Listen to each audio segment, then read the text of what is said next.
Assalamu alaikum. This is Rokia Samia. Welcome you all to the English news from Btv-Chattogram. Let's begin with the headlines. National policy competition winners exchange greetings with Chief Advisor. Adopting right policies important to reach right destination, says Chief Advisor Professor Mohammad Yunus. Remittance flow to the country increases by 10.2% in first 29 days of October.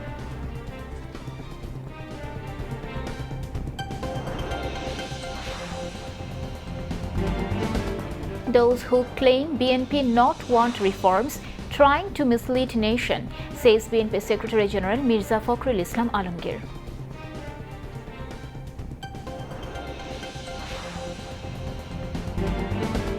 Israeli forces continue attacks on Gaza, violating ceasefire, killing around 160 people in fresh assaults.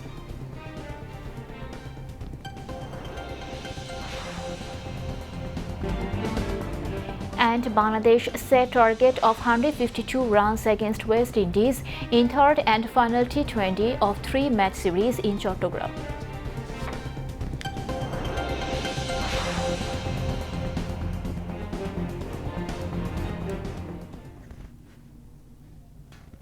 Viewers, those were the headlines. Now moving on to the details. University students from the 10 winning teams of the National Policy Competition 2025, organized by the Ministry of Youth and Sports, exchanged greetings with Chief Advisor Professor Mohammad Yunus. The event was held at the State Guest House Jamuna yesterday. Students exchanged views with the Chief Advisor and shared their experiences and policy proposals in the competition. The Ministry of Youth and Sports organized this competition to encourage analytical thinking, policy innovation, and constructive dialogue among the young generation. The competition was successfully completed at 10 universities and medical colleges across the country, and one team from each institution emerged victorious. The winning educational institutions are East West University, University of Liberal Arts Bangladesh, ULAB, Chittagong University, Jahangirnagar University, Dhaka Medical College, Dhaka University, North South University, Bangladesh Agricultural University, Raater University, and Shahjalan University of Science and Technology. Students presented realistic and innovative policy proposals in 10 national priority sectors: education, health, environment, peace, agriculture, technology, politics, constitution, foreign policy, and economy. Chief Advisor Professor Mohammad Yunus said, adopting the right policies is very important to reach the right destination.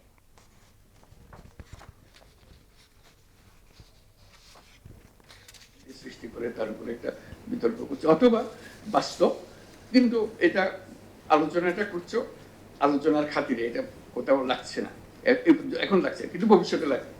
এই এক্সারসাইজটাই ভবিষ্যতে আসল cabinet রুমে তোমাদের বসতে হবে।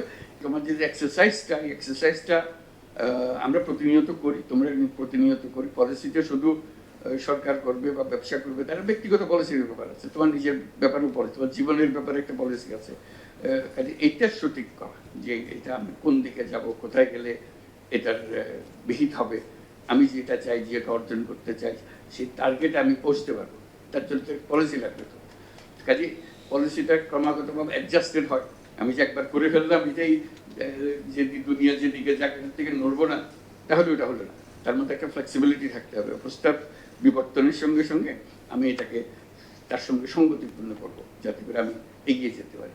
কারণ প্রথম দৃষ্টিতে সবটা দেখা যায় না। এই প্রথম দৃষ্টিতে যেটা দেখা গেল তার ভিত্তিতে আমি পলিসি করলাম, তারপর চলতে চলতে আবার অন্য জিনিস দেখলাম, তার সঙ্গে পলিসি অ্যাডজাস্টমেন্ট হলো, যে আমি এই পলিসি এইভাবে অ্যাডজাস্ট করলাম। কাজে প্রতিনিয়ত যদি আমি অ্যাডজাস্ট করতে পারি, সঠিকভাবে করতে পারি, তাহলে সহজে গিয়ে আমার গন্তব্যে পৌঁছতে পারবো। পারিপার্শ্বিকতার পরিবর্তন, অবজেক্টিভের পরিবর্তন, তার সঙ্গে পলিসির পরিবর্তন করতে হবে। আমাদের মূল জিনিস হচ্ছে লক্ষ্যে পৌঁছানো, সহজভাবে পৌঁছানো, দৃঢ়ভাবে পৌঁছানো, সার্থকভাবে পৌঁছানো, এটা হলো আমাদের লক্ষ্য। সেই জন্য এটা গুরুত্বপূর্ণ। ফুল পলিসি যত কিছুই তুমি রসদ দাও না কেন একটা প্রকল্পের পেছনে, এই পলিসির কারণে পুরো জিনিসটাই মাঠে মারা যায়। পলিসি ঠিক হলে জিনিসটা সবল হয়, সুস্থ হয়, ঠিক জায়গাতে পৌঁছাতে পারে। আমাদের কোথায় যেতে হবে, কি কারণে আমরা এগুলো করছি, সেটা জেনেরই তারপরেই পলিসির উৎপত্তি হয়, যে পলিসিটা কি হবে আমাদেরকে, যাতে করে ঠিক জায়গাতে সে বুঝতে পারে যে যত আয়োজন হলো আয়োজনটা সার্থক হয়। Youth and Sports Advisor Asif Mahmoud Shajib Bhuiya and Chief Advisor Special Envoy Lutfi Siddiqui spoke at the event. প্রতিযোগিতার প্রেক্ষাপট, জুলাই গণঅভ্যুত্থান পরবর্তী সময়ে বাংলাদেশ এক ঐতিহাসিক রূপান্তরের সন্ধিক্ষণে রয়েছে। মর্যাদা, ন্যায় বিচার ও সমৃদ্ধির ভিত্তিতে রাজনৈতিক, অর্থনৈতিক ও সামাজিক প্রতিষ্ঠানগুলোর সংস্কার ও পুনর্গঠনের ব্যাপক প্রক্রিয়া হাতে নিয়েছে অন্তর্বর্তীকালীন সরকার। এই পুনর্গঠনের যাত্রায় দেশের সবচেয়ে গতিশীল ও সৃজনশীল শক্তি তরুণ প্রজন্মের ভূমিকা আগের যে কোনো সময়ের চেয়ে অনেক বেশি জরুরি। তাদের চিন্তা, উদ্ভাবনী ধারণা এবং দৃষ্টিভঙ্গিকে গুরুত্ব সহকারে গ্রহণ করা এবং নীতি নির্ধারণ প্রক্রিয়ায় তাদের সক্রিয় অংশগ্রহণ নিশ্চিত করা অপরিহার্য। আমিও একটা বিশ্ববিদ্যালয়ে গিয়ে পুরোটা দেখলাম একদিন শনিবার দিন সারাদিন। It was unbelievable. I mean, the energy, the positivity and the depth of research. প্রতিটা পেপারের পিছনে they did literature survey, কোন দেশে কি হচ্ছে, বিভিন্ন দৃষ্টিকোণ থেকে, বিহেভিয়ারাল সায়েন্স এটা বলছে, সোশিওলজি এটা বলছে, টেকনোলজি এটা বলছে। এরপরে গিয়ে আমরা এখন যেটা শুনলাম, it's just the tip of the iceberg. So it's really really good quality content.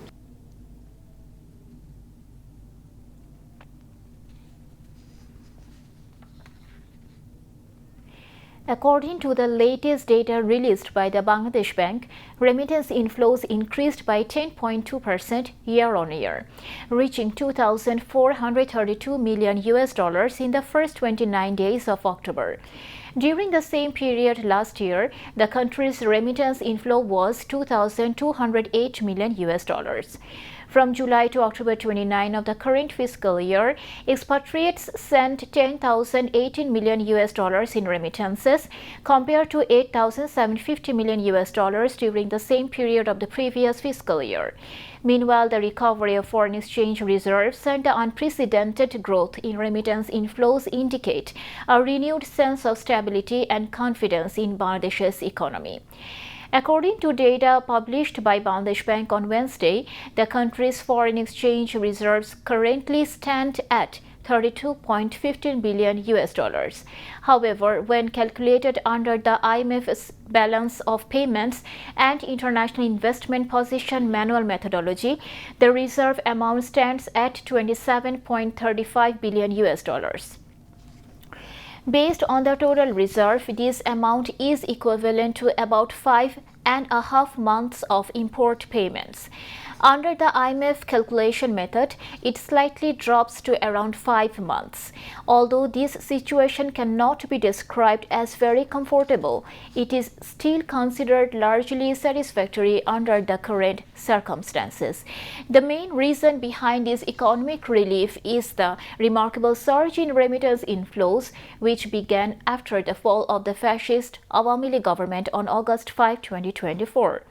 This trend is being seen as a ray of hope for Bangladesh's economic resilience amid global uncertainty.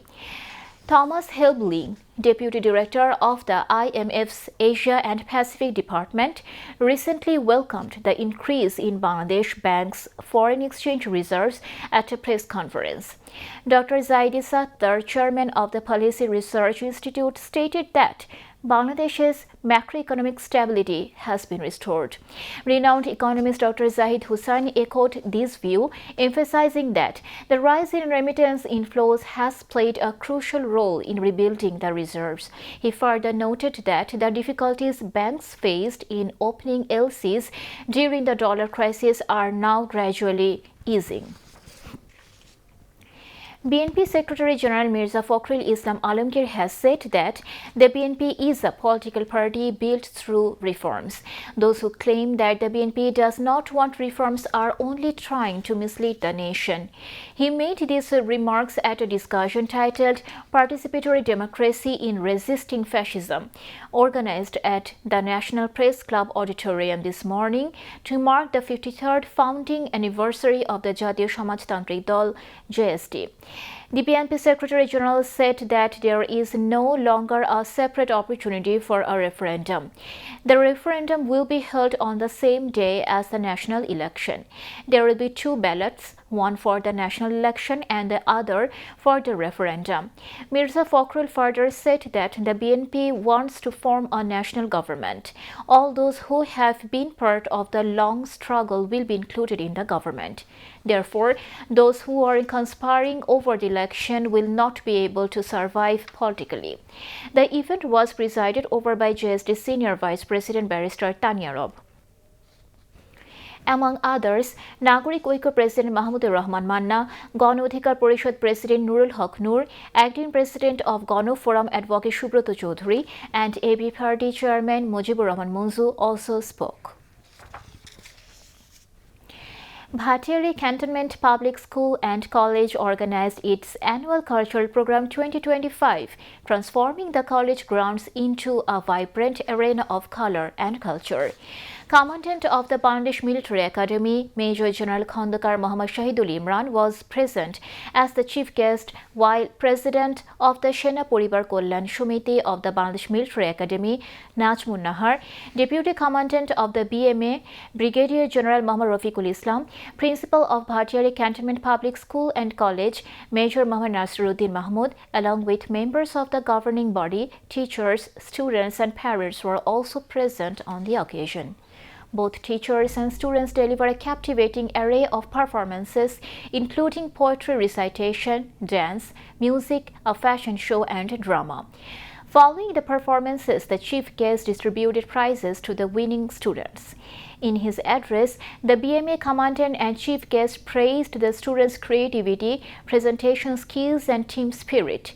He emphasized the importance of a well-rounded education, stating, "A student must not only excel in studies to grow up as a good human being, they must also be cultured from a cultural perspective." Now, international news.